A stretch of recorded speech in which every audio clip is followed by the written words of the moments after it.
Everyone, welcome to JB sir classes. So dear guys, कैसे हैं सभी लोग? आई होप आप लोग बहुत ही अच्छे हैं और अपनी पढ़ाई भी बहुत ही अच्छी तरीके से कंटिन्यू कर रहे हैं। सो आज की क्लास में हम लोग स्टडी करने जा रहे हैं इलेक्ट्रिक फील्ड एंड चार्जेस का एक न्यू टॉपिक, जिसमें हम लोग स्टडी करेंगे electric field due to a dipole. किसी द्विध्रुव के कारण वैद्युत क्षेत्र की तीव्रता क्या होगी। इससे पिछली क्लास में हम लोगों ने पढ़ा था electric field due to a point charge. किसी पॉइंट चार्ज के कारण किसी बिंदु पर इलेक्ट्रिक फील्ड कितना होता है। तो अगर अभी तक आप लोग उस वीडियो को नहीं देखे हैं तो आई बटन में मैं उसका लिंक दे रहा हूं और डिस्क्रिप्शन में भी मैं उसका लिंक दे दूंगा, जहां से जा करके आप लोग उस वीडियो को देख सकते हैं। सो गाइस, आज की क्लास में हम लोग स्टडी करते हैं electric field due to a dipole, द्विध्रुव के कारण वैद्युत क्षेत्र की तीव्रता। तो फर्स्ट ऑफ ऑल हमको यह जानना होगा कि इलेक्ट्रिक डाइपोल क्या होता है, वैद्युत द्विध्रुव क्या होता है। अगर हम लोग इलेक्ट्रिक डाइपोल की बात करें, इलेक्ट्रिक डाइपोल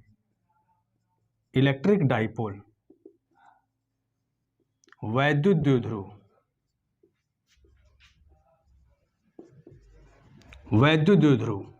इलेक्ट्रिक डाइपोल का क्या मतलब होता है? When two equal and opposite charges are separated by a small distance, this type of system is called electric dipole। यानी कि जब दो इक्वल एंड अपोजिट नेचर के चार्ज, सपोज करो यहाँ पे एक चार्ज प्लस क्यू है और यहाँ पे एक चार्ज माइनस क्यू है, and both charge are separated by very small distance, और दोनों स्मॉल डिस्टेंस 2a से सेपरेटेड है, तो इस प्रकार के सिस्टम को हम लोग बोलते हैं इलेक्ट्रिकल डाइपोल, वैद्युत द्विध्रुव। यानी कि when two very small charges of equal and opposite nature are separated by very small distance, this system is called electrical dipole, electric dipole. तो यहाँ पे हम लोग क्या देख रहे हैं, यहाँ पे प्लस क्यू चार्ज है और यहाँ पे माइनस क्यू चार्ज है, और ये दोनों चार्ज एक दूसरे से 2a डिस्टेंस पे सेपरेटेड है, तो यह सिस्टम हमारा कहलाएगा डाइपोल, इलेक्ट्रिकल डाइपोल। अब इलेक्ट्रिकल डाइपोल से रिलेटेड एक टर्म होता है dipole moment, dipole moment. Dipole moment का मतलब द्विध्रुव आघूर्ण, द्विध्रुव आघूर्ण। तो अगर डाइपोल मोमेंट की बात करें तो इसको हम लोग P से डिनोट करते हैं, and vector P equals to होता है any one charge and separation between these two charge. तो कोई एक चार्ज हम ले लेंगे Q एंड इनके बीच का सेपरेशन होगा 2a। ठीक है, तो डाइपोल मोमेंट, द्विध्रुव आघूर्ण या वेक्टर क्वांटिटी एक सदिश राशि होता है। तो इसका डायरेक्शन क्या होता है? इसका डायरेक्शन हमेशा होता है माइनस चार्ज से प्लस चार्ज की ओर। ठीक है, this is the direction of vector 2a and this is the direction of dipole moment P। ठीक है, तो डाइपोल का डायरेक्शन क्या होता है? हमेशा माइनस चार्ज से प्लस चार्ज की ओर होता है, और इसका वैल्यू होता है P equals to Q into 2a। So this is the vector form of electrical dipole moment. Okay, इसका अगर हम लोग न्यूमेरिकल वैल्यू देखें तो न्यूमेरिकल वैल्यू यानी कि मैग्नीट्यूड, अगर मैग्नीट्यूड की हम लोग बात करें तो P equals to Q into 2a, this is the magnitude of dipole moment. इसका यूनिट क्या होगा? अगर हम लोग इसके यूनिट की बात करें, यूनिट, तो इसका यूनिट क्या होगा? चार्ज का यूनिट क्या होगा?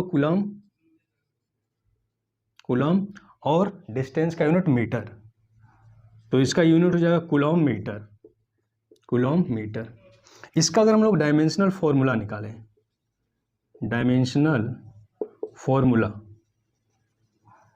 इसका अगर हम लोग विमी सूत्र देखें तो विमी सूत्र क्या होगा? Q के लिए हमारा होगा 80 और 2a यानी कि डिस्टेंस है, तो डिस्टेंस के लिए क्या होगा? L हो जाएगा, तो यहाँ पे L, तो इसका डायमेंशन फॉर्मूला हो जाएगा LTA। ठीक है, और यह एक वेक्टर क्वांटिटी है, वेक्टर क्वांटिटी। तो इलेक्ट्रिकल डाइपोल के बारे में हमको इतनी बेसिक जानकारी होनी चाहिए कि जब दो इक्वल एंड अपोजिट नेचर के चार्ज बहुत ही स्मॉल डिस्टेंस पर सेपरेट किए होते हैं तो उस प्रकार के सिस्टम को हम लोग बोलते हैं इलेक्ट्रिकल डाइपोल। और इलेक्ट्रिकल डाइपोल मोमेंट क्या होता है? Any one charge and distance between these two charge, and electrical dipole moment is a vector quantity. So in the vector form, ये अगर हमारा वेक्टर फॉर्म है तो वेक्टर फॉर्म में होगा vector P equals to Q into 2a, और इस dipole moment का डायरेक्शन किधर होता है? माइनस चार्ज से प्लस चार्ज की तरफ होता है। तो इतनी सारी चीजें आप लोगों को आई होप क्लियर हो गया होगा। अब हम लोग देखते हैं कि किसी इलेक्ट्रिकल डाइपोल के कारण इलेक्ट्रिक फील्ड कितना होता है। ओके, तो अगर इलेक्ट्रिकल डाइपोल के कारण हमें इलेक्ट्रिक फील्ड निकालना हो तो इसके दो कंडीशन होता है, ऑन द एक्सिस और ऑन द इक्वेटोरियल पोजीशन, अक्षीय स्थिति और लंबवत स्थिति। तो फर्स्ट ऑफ ऑल हम लोग देखते हैं एक्सियल पोजीशन में किसी इलेक्ट्रिक डाइपोल के कारण इलेक्ट्रिक फील्ड कितना होगा। ओके, सो फर्स्ट हम लोग इसमें देखते हैं एक्सियल पोजीशन, अक्षीय स्थिति।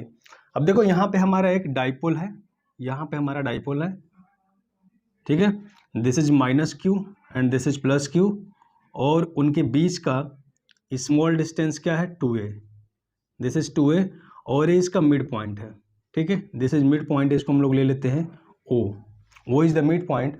अब देखो वो अगर मिड पॉइंट है तो ये डिस्टेंस कितना होगा, this will be A and this will be A, ठीक है। और इसके एक्सिस पर, इसका एक्सिस क्या होगा, इन दोनों चार्जेस को मिलाने वाली लाइन के टुवर्ड्स में जो पॉइंट लेंगे हम उसको बोलते हैं पॉइंट ऑन एक्सिस। तो अगर इसके एक्सिस पर यहाँ पे कोई पॉइंट हम लोग P लेते हैं जहाँ पर कि हमको इस डाइपोल के कारण इलेक्ट्रिक फील्ड कैलकुलेट करना है।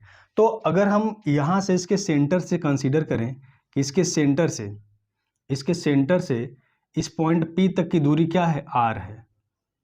इस डाइपोल के सेंटर O से इस पॉइंट P तक का डिस्टेंस क्या है, R है, ठीक है। तो हम इसको कैसे कैलकुलेट करेंगे, इस डाइपोल के कारण इस पॉइंट P पे इलेक्ट्रिक फील्ड।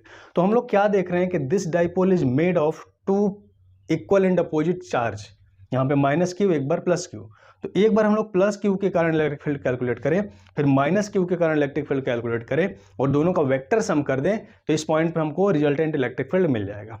तो अब देखो अगर प्लस क्यू के कारण अगर इलेक्ट्रिक फील्ड निकालेंगे इस पॉइंट पे, तो इसका डायरेक्शन क्या होगा, आउटसाइड द पॉइंट P, यानी कि due to charge plus Q electric field will be outwards to the point P, यानी कि यहाँ पे होगा E प्लस क्यू इस डायरेक्शन में, क्योंकि हम लोग जानते हैं कि पॉजिटिव चार्ज के कारण इलेक्ट्रिक फ्लक्स आउटवर्ड डायरेक्शन में निकलता है।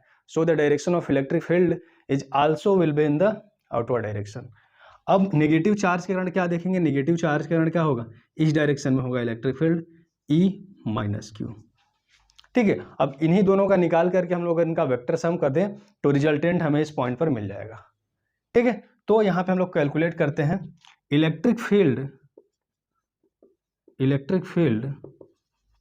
Due two plus Q charge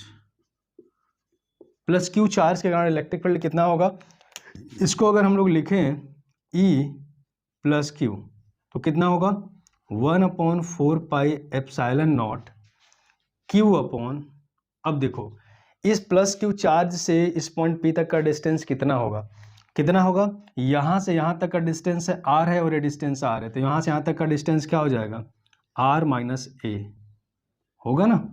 इस प्लस चार्ज Q से डिस्टेंस कितना होगा, R माइनस A हो जाएगा, क्योंकि इसके सेंटर से लेकर के इस पॉइंट P तक का डिस्टेंस R है और यहाँ से यहाँ तक टोटल डिस्टेंस A है, तो इस डिस्टेंस को माइनस करना होगा ना।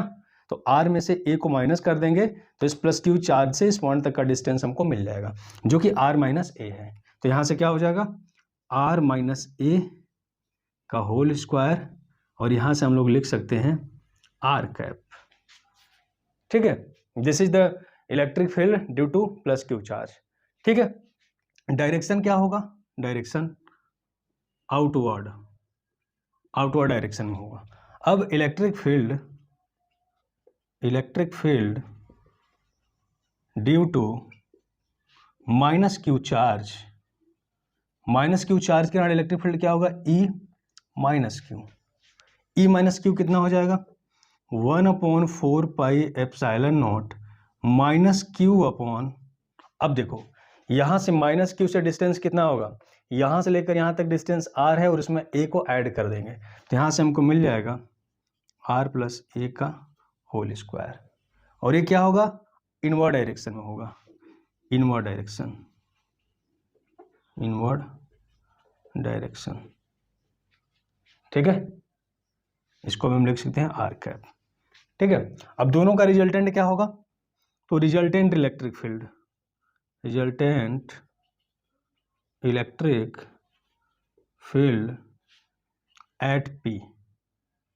एट P क्या होगा, vector E equals to E1 plus E2, इन्हीं दोनों का अगर हम लोग वेक्टर सम कर दें तो हमको रिजल्टेंट इलेक्ट्रिक फील्ड मिल जाएगा।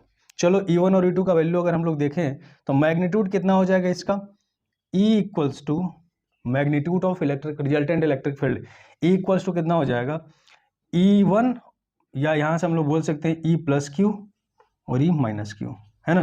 तो E प्लस क्यू कितना है, 1/4 pi epsilon nought Q upon R minus A का स्क्वायर। अब देखो प्लस और माइनस क्या हो जाएगा, माइनस हो जाएगा, minus 1/4 pi epsilon not into Q upon R plus A का होल स्क्वायर। इसको अगर हम लोग सिंप्लीफाई करें तो यहाँ से क्या मिलेगा, Q upon 4 pi epsilon not बाहर निकल जाएगा, तो यहाँ से क्या मिलेगा हमें, Q upon 4 pi epsilon not will be in outward, बाहर इसको हम ले लेंगे कॉमन, तो क्या बचेगा यहाँ से बचेगा 1/r माइनस ए का square minus 1/r plus A का स्क्वायर। ठीक है, मिलेगा। इसको अगर हम लोग सॉल्व करें तो यहाँ से हमको क्या मिलेगा, Q upon 4 pi epsilon not, यहाँ से क्या हो जाएगा, r प्लस ए का स्क्वायर माइनस ए का square upon r square minus A square का होल स्क्वायर।